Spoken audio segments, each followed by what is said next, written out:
Negócios à Lupa pela AEMinho. Um espaço em antena onde se dá voz aos associados da AEMinho sobre temas de economia e sociedade. Todas as quartas, às 11h40 e 15h30.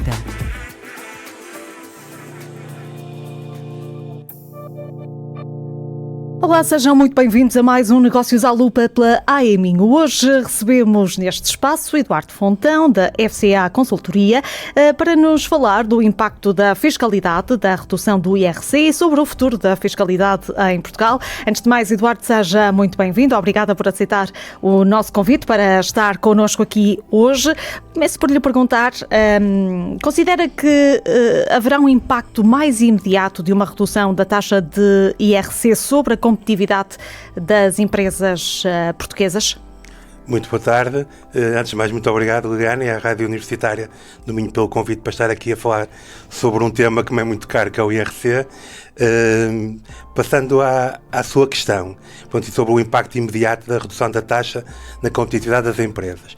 Ora bem, vamos a ver. O Governo propõe uma descida de 1 ponto percentual, passando a taxa de 20% para 19%, a taxa normal do IRC. Sendo que a taxa aplicável para lucros até 50 mil euros para PMEs passa de 16 para 15. O que vem em linha com a redução que já ocorreu no ano atual, 25, em que as taxas passaram de 21 para 20 e 17 para 16 nos primeiros 50 mil euros. Isto é uma tendência que vai ocorrer até 2028. Esta redução do IRC só se vai materializar quando enviarmos a de modelo 22 em maio de 27 e pagarmos o imposto de 2026. Portanto, o dinheiro em caixa só vai aparecer daqui a 1 ano e meio. Mas podemos concretizar e abordar efeitos mais imediatos, porque os empresários podem já descontar esta redução do IRC. E poderão antecipar que, com tudo o resto constante, suportando a empresa menos IRC, o resultado da empresa, o resultado líquido, vai aumentar. Portanto, a percepção imediata é que a empresa vai libertar mais capital. Este estoque adicional de capital pode ser usado de diversas formas. Pode ser reinvestido no negócio, que é o que se pretende, em novos equipamentos, em novas máquinas, em atividades de investigação e desenvolvimento, fomentando assim o investimento e a melhoria da produtividade da empresa. Também pode ser usado para pagar salários mais competitivos e reter talento, no momento que isto é tão importante para o nosso país. Ora, eu conjugando estes 3 fatores, eventualmente adquirindo novas máquinas, novos equipamentos, investindo em investigação e desenvolvimento, vou ter ganhos de produtividade, provavelmente. E os produtos que as empresas comercializam, ou os serviços que prestam, tornar-se-ão, em princípio, mais competitivos e melhor preparados para competir no mercado internacional. Claro que isto é uma crítica que tem ocorrido muito pelos partidos mais à esquerda. Pode acontecer que esta redução do IRC e este aumento do resultado líquido seja absorvida pelo empresário e distribuída aos sócios e acionistas. Por experiência que eu tenho, isto não costuma acontecer. O empresário é uma pessoa inteligente e que vê que ao ter este estoque disponível de capital deve reinvestir na empresa e melhorar os seus lucros. Mas isso pode acontecer. Mas mesmo que isso aconteça, haverá sempre um impacto sobre o consumo privado. Essas pessoas vão retirar dividendos, vão consumir mais e os impostos sobre o consumo vão ter a sua coleta aumentada. Mas, ainda assim, eu acho que tanto ou mais importante que a descida das taxas é o sinal que está subjacente a esta descida e que se prevê que continue até 2028, atingindo uma taxa mínima de 17 ou até de 15 se as condições económicas o permitirem, segundo o Governo. O Governo acho que pretende dar um sinal de que Portugal é um país que promove a iniciativa privada, cria um ambiente favorável ao desenvolvimento dos negócios, porque assume, e acho que o Governo acha que as empresas são quem efetivamente cria riqueza para o país. Por outro lado, há um efeito, já é uma opinião mais pessoal, de que esta baixa do IRC irá ter em Portugal. E também da forma como desenvolve o meu negócio. Os empresários, tal como todos nós, reagem a incentivos. Se olham para os resultados da sua empresa e veem um gasto, no caso o IRC, que representa 20% do seu lucro, direcionam muitas das medidas de gestão para soluções que permitem, dentro da legalidade, obviamente, poupar ao nível desse custo. É o que acontece em muitas empresas em que a gestão é muito feita com o objetivo de pagar menos IRC. Com a baixa anunciada e progressiva das taxas, o empresário vai percepcionar que esse gasto perdeu importância e vai se dedicar, na maior parte do seu tempo, a atividades mais importantes do dia-a-dia da empresa, como inovar nos processos, nos produtos, no crescimento das margens, etc. Vai haver uma mudança de foco, que é importante. E, portanto, pelo que percebo das suas palavras, há evidência prática que mostra que o efeito da descida do IRC pode ser aplicado no investimento e no emprego. Isto é uma evidência académica. O imposto sobre as empresas reduz a taxa de retorno após impostos sobre o investimento. Eu, quando calculo o retorno do investimento, o valor acrescentado líquido, a TIR, tenho lá uma componente que retira valor aos fluxos de caixa, que é o IRC. Isto aumenta o custo de capital, leva a menores níveis de investimento e de produção económica. Além disso, o imposto sobre as empresas normalmente leva a salários mais baixos para os trabalhadores, retornos mais baixos para os investidores e preços mais altos para os consumidores. Há diversos estudos, não temos tempo agora para aqui abordar, que se podem enumerar que o comprovam. Há, inclusivamente, um estudo muito recente da Fundação Francisco Manuel dos Santos, que se chama O Impacto do IRC na Economia Portuguesa, liderado pelo professor Pedro Brinca, constituído por vários quadros do Quadro de Portugal e outros reputados fiscalistas, e conclui o seguinte: eu vou citar, uma redução do imposto, IRC, não é? Tem sempre um efeito positivo sobre o PIB, as remunerações dos trabalhadores e o investimento. Este estudo, obviamente, usa nos seus pressupostos a literatura já existente e publicada sobre a matéria. Eu não conheço um único estudo que estabeleça uma correlação positiva entre a descida do IRC e o crescimento do PIB. Ou seja, em que uma diminuição do imposto resulte numa diminuição do PIB. Penso que não existe. Claro que o impacto pode ser maior, o caso de maior sucesso e sempre citado é a Irlanda, ou menor. Mas acho que não há dúvidas que a redução dos impostos sobre as empresas melhora a atividade económica, o investimento, os salários e, em última linha, o PIB. E considera que existem riscos da redução do IRC no momento em que o Estado português procura manter o déficit controlado? Enfim, eu julgo que os riscos são reduzidos e ultrapassam largamente o efeito positivo da medida. Estamos a falar de uma redução de 1 ponto percentual do IRC, que o Governo estimou que terá uma perda de receita da volta de 200 milhões, também já disseram 300 milhões de euros. É apenas 2% da receita do IRC, que são à volta de 10 mil milhões. A receita total dos impostos são 67 mil milhões. Até acho que é uma pequena grandeza que não terá grande impacto no déficit, julgo eu. E que outras reformas considera urgentes na fiscalidade portuguesa? É assim, eu centrei-me mais no IRC, tendo em conta também que até para falar de todos os impostos era um bocado demorado. A primeira é reduzir a complexidade do sistema. Eu sempre fui apologista de uma taxa de IRC mais baixa e da redução dos benefícios fiscais disponíveis, que são imensos associados ao IRC. Vamos ver uma coisa. Há um estudo do Banco de Portugal de dezembro de 2024 em que a despesa fiscal com benefícios fiscais é 1,8 mil milhões de euros.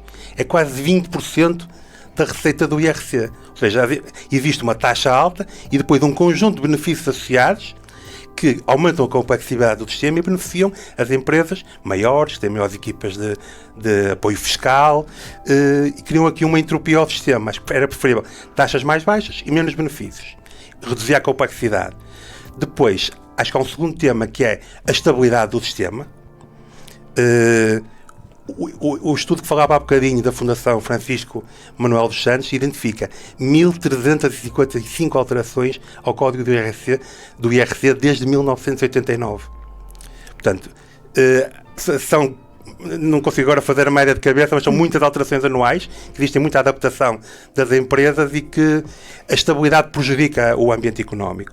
O estudo sugere até várias formas de melhorar esta estabilidade, usando vários casos de sucesso de outros países, como a introdução de períodos alargados de discussão pública, a obrigação de mensurar os efeitos dessas alterações aos impostos, entre outras. Um terceiro ponto, e de acordo até com um estudo recente da OCDE, que tinha que mencionar, acho que tem que trabalhar no sentido de uma melhoria da relação entre os contribuintes e a autoridade tributária. De acordo com este paper da OCDE, o contencioso administrativo fiscal em Portugal é 13 vezes superior à média da OCDE. Portanto, acho que é um ponto que temos que olhar com muita atenção. A carga burocrática e a complexidade do sistema fiscal são hoje um dos maiores entraves que se coloca ao investimento. Assim, aqui é outro ponto em que eu julgo que a unanimidade será quase total. Voltando a referir este estudo da Fundação Francisco Manuel dos Santos, que é recente e válido, o estudo foi apresentado no final a vários stakeholders, entre os deputados, presidentes de associações setoriais, e há uma conclusão que sai dessa reunião, no final da apresentação do estudo, que eu passo a citar. Houve um consenso claro em torno da necessidade de reduzir a complexidade do sistema fiscal, em particular do IRC.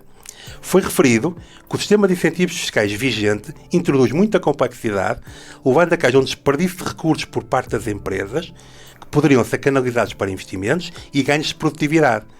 Esta complexidade deverá afetar de forma mais significativa empresas de menor dimensão, que têm menos recursos, sendo muitas vezes um fator impeditivo à criação de novas empresas ou à decisão de investir em Portugal. Isto é uma conclusão final das pessoas a quem foi apresentado o estudo.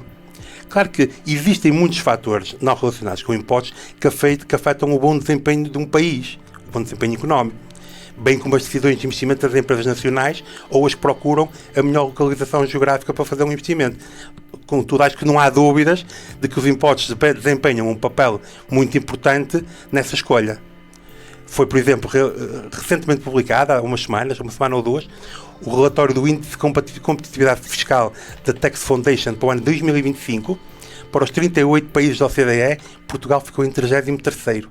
Pior só França, Espanha, Itália, Colômbia e Polónia. O posicionamento de cada país neste índice não depende, obviamente, e unicamente da taxa de IRC aplicada, mas, como é óbvio, de diversos outros fatores, como sejam a complexidade do sistema fiscal. No ranking da complexidade, ficámos num honroso 37º lugar, que é o penúltimo, só sendo ultrapassados pela França. Na taxa de IRC aplicável, estatutária, estamos em penúltimo. Só França e Colômbia é que nos ultrapassam. Temos 30,5. Portanto, Estamos já a esgotar o nosso tempo, Eduardo, portanto eu passaria já para uma pergunta final e pergunto-lhe que lições é que podemos retirar de países que conseguem equilibrar crescimento e responsabilidade fiscal? Ora bem, eu acho que, em relação a esta pergunta, acho que nós temos aprendido muito bem essas lições por nós próprios desde que o país entrou em bancarrota em 2011. Acho que os partidos do arco da governação, primeiro a AD durante o programa de ajustamento e mais tarde o chamado governo da geringonça, perceberam muito bem a importância do país ter contas certas, reduzir a dívida pública para criar um ambiente macroeconómico estável que permita um custo de financiamento mais baixo da República, das empresas e dos particulares, promovendo a criação de riqueza, o crescimento do PIB e o bem-estar da população. E que para isso é preciso um nível de tributação ajustado à despesa do Estado. Acho que a própria população já percebeu isso e valoriza os governos que atingiram até agora superávites orçamentais. Eduardo, muito obrigada por se juntar a nós neste espaço. De resto, a opinião partilhada por Eduardo Fontão, da FCA Consultoria, sobre o impacto da fiscalidade da redução do IRC e o futuro da fiscalidade em Portugal. Este, de resto, foi o tema que abordamos neste Negócios à Lupa pela AEMinho durante o mês de outubro. Este foi o último programa deste mês, mas voltamos em novembro com um novo tema e outros convidados. Até lá.